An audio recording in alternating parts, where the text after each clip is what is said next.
ব্রাহ্মণবাড়িয়া ১ আসনে বিএনপির চূড়ান্ত মনোনয়ন পেলেন এম এ হান্নান। নিহারেন্দু চক্রবর্তী, নাসিরনগর, ব্রাহ্মণবাড়িয়া।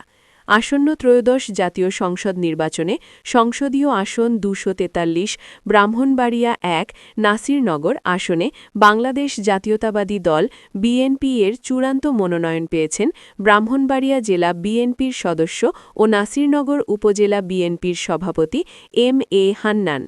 দলের মহাসচিব মির্জা ফখরুল ইসলাম আলমগীর স্বাক্ষরিত এক চিঠির মাধ্যমে এ মনোনয়ন নিশ্চিত করা হয়েছে বলে জানিয়েছেন দলীয় সূত্র।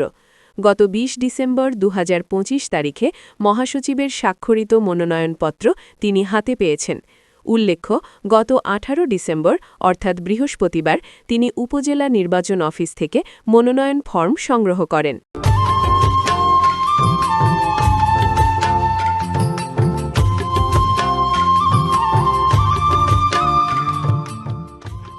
সত্য প্রচারে নিউজ 24, ব্রাহ্মণবাড়িয়ায় সেরা।